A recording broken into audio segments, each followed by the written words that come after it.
Hello everyone, আমি সুদীপা। আজকে চলে এসেছি একটা অন্যরকম ভ্লগ ভিডিও নিয়ে। তো এই রকম ভিডিও আমি তোমাদের সামনে বা এরকম ভ্লগ আগে আমি তোমাদের সামনে কখনো প্রেজেন্ট করিনি।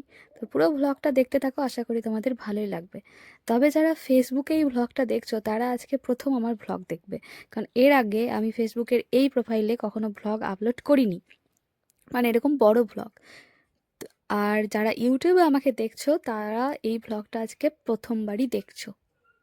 তো এই ভ্লগের মাধ্যমে আমি নতুন একটা জিনিস জানাবো, যেটা তোমরা অনেকেই জানো, আবার অনেকেই জানো না। তো আজকের ভ্লগটা ছিল একটা পাঞ্জাবি ডেলিভারি ভ্লগ। অনেকেই জানো যে আমি পাঞ্জাবির ওপর প্রিন্ট করি, ফেব্রিক প্রিন্ট মানে অ্যাক্রেলিক প্রিন্ট। তো সেই একটা পাঞ্জাবি ছিল, যেটা 1 ফেব্রুয়ারি অর্থাৎ গতকাল আমি ডেলিভারি দিতে গেছিলাম। এটা সরস্বতী পুজো স্পেশাল।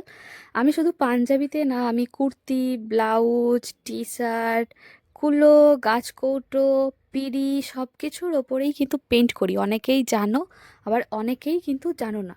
তো যারা জানো না তাদেরকে জানিয়ে দিলাম, আর যারা জানো তাদেরকেও এই ভ্লগটা দেখার অনুরোধ রইল। তো এই ফুল ভিডিও মানে ফুল পাঞ্জাবিটা দেখে নাও আমি কীরকম কি বানিয়েছি। যদি তোমাদের পছন্দ হয় তাহলে তোমরাও তোমাদের নিজেদের জন্য বা কোনো ওকেশন পারপাসে আমার কাছে কিন্তু তোমরা অর্ডার করতে পারো, আমার সাথে তোমরা যোগাযোগ করতে পারো। এটা ছিল ব্যাক সাইড, আর যেটা দেখলে প্রথমে সেটা ছিল ফ্রন্ট সাইড। ঠিক আছে, তো পাঞ্জাবিটা কেমন লেগেছে অবশ্যই জানিও। আর এই ব্লগের মানে এই পাঞ্জাবিটা পৌঁছে দিতে কী কী যে হয়েছিল সেই এক্সপিরিয়েন্সটাই তোমাদের সাথে শেয়ার করবো। তো আমি বেরিয়ে গেছি ওই 10:30 নাগাদ। প্রতিদিনের মতো মা আমাকে এগিয়ে দিতে এসেছে, আমি কোথাও গেলেই মা আমাকে এগিয়ে দিতে আসে। তো কালকেও তার ব্যতিক্রম হয়নি। তবে বাস স্ট্যান্ডে এসে বাস ধরার জন্য ওই যে দাঁড়িয়ে আছি, আমি বাসে করেই পৌঁছে দিতে যাচ্ছিলাম আমার বাড়ি থেকে 1-1.5 ঘন্টা দূরত্বে প্রায়, যেখানে। তো অন্যান্য জায়গায় আমি পার্সেল করে পাঠিয়ে দিই, কিন্তু এটা যেহেতু কাছেই, বা আমার জায়গাটা চেনা আছে, বহুবার যাওয়া আছে, আর যেই দাদার জন্য বানিয়েছিলাম সেই দাদাকেও আমার খুব ভালো করে চেনা, তাই জন্য আমি নিজেই পৌঁছে দিতে যাচ্ছিলাম। কিন্তু কাল যে আমার কি হয়রান হয়েছে, কাল মানে গতকাল 1 ফেব্রুয়ারি, আমি 11টা থেকে দাঁড়িয়ে আছি, 11টা 55 বাজে, বাসের কোনো দেখা নেই, হাঁ করে বসে আছি।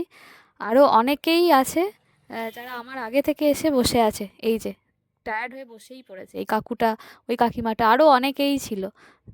তো আমি পাঞ্জাবিটা ডেলিভারি দিতে গিয়েছিলাম সিউড়িতে। তো আমাদের যেখানে বাস স্ট্যান্ড সেখান থেকে সিউড়ি যাওয়ার ডিরেক্ট স্টেট বাস আছে। তো সেটার জন্যই অপেক্ষা করছিলাম, বাট অপেক্ষা করেও যখন কোনো লাভ হয়নি, কারণ এতক্ষণ ধরে বসে থেকে থেকে বিরক্তিকর হয়ে গেছে, আর জিনিসটা পৌঁছে দিতেই হতো যেহেতু একদিন পরেই সরস্বতী পুজো। তো এত বিরক্তি লাগছিল আর এত মানে অস্বস্তি হচ্ছিল যে জিনিসটা পৌঁছাতে না পারলেও সেটা একটা মুশকিলের ব্যাপার, কারণ ওটা স্পেশাল ওকেশনের জন্যই। যাই হোক, তাই অপেক্ষা করতে করতে টায়ার্ড হয়ে গিয়ে শেষে একটা লোকাল বাসে চেপেছিলাম, যেটাতে সাঁইথিয়া অবধি এসে তারপর সাঁইথিয়া থেকে আবার একটা বাস পাল্টে আবার গেছি, মানে কঠিন অবস্থা। যাই হোক, আহ, ওই দাদাটা যদি আসতো নিতে তাহলে এতটা হ্যাপা হতো না। কিন্তু যাকে পৌঁছে দিতে গেছিলাম তিনি হচ্ছেন একজন স্কুল টিচার।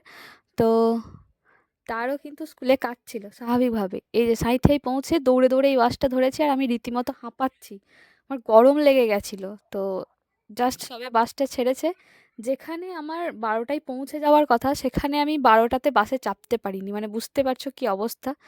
যাই হোক, বহুত রকমভাবে গেছিলাম, এগুলোও একটা এক্সপিরিয়েন্স, তাই না? তো জিনিসটার সাথে সাথে আমি কীরকম পাঞ্জাবিটা বানিয়েছি সেটার সাথে সাথেও তোমাদেরকে আমি আমার এক্সপিরিয়েন্সটা শেয়ার করছি আর কি। তো ঠিক আছে, ভালো, এই কিছু কিছু এক্সপিরিয়েন্স হওয়া দরকার জীবনে।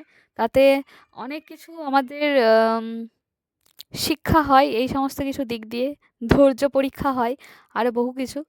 তো যারা ভ্লগটা দেখছো তাদেরকে আমি আরও একবার বলি যে আমি panjabi, kurti, sari, blouse, T shirt, ওড়না, তারপর হচ্ছে গিয়ে রুমাল, গাছকৌটো, পান পাতা, পিঁড়ি, তার এই সমস্ত কিছুর ওপর কিন্তু আমি ডিজাইন করে থাকি সম্পূর্ণটাই নিজের। তো তোমাদের কারোর প্রয়োজন হলে অবশ্যই আমার সঙ্গে যোগাযোগ করতে পারো। আর এই যে অবশেষে সেই প্রতীক্ষিত জায়গা সিউড়িতে পৌঁছে গেছি, বাপরে বাপ, ফাইনালি।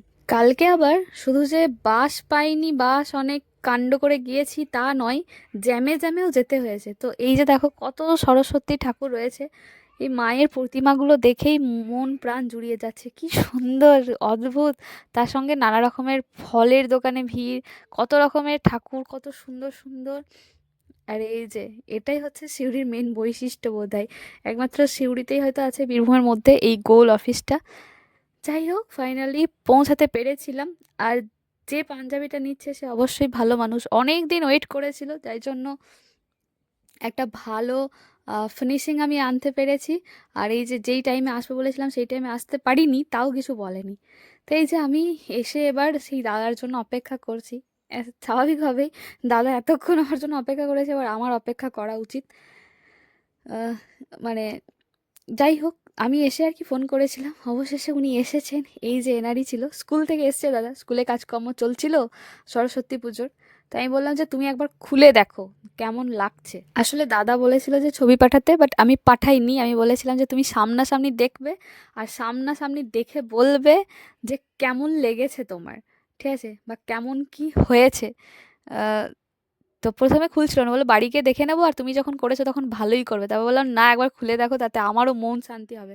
তারপর দেখে বললো বাস, ভালোই হয়েছে। আহ, অনেক ভেবেচিন্তে এটা বানিয়েছি সুন্দর করে, কারণ এই দাদা এতটাই ভালো মানুষ আর এতটাই আমার সাথে কোঅপারেট করে যে এইসব মানুষের জন্য ভালো করে দিতে ইচ্ছে করে, মন থেকে আসে। তো যাই হোক, সিউড়ি গেছি আর মিও মরে যাবো না, তা কী করে হয়। আর এই যে রেড ভেলভেট পেস্ট্রি আমার ভীষণ ফেভারিট। তো যাই হোক, দাদাকে পাঞ্জাবি দিয়ে দাদার সাথে একটু গল্প করে দাদা চলে গেছে নিজের কাজে, মানে নিজের স্কুলে। আর আমিও একটা রেড ভেলভেট পেস্ট্রি নিয়ে বাসে চেপে গেছি।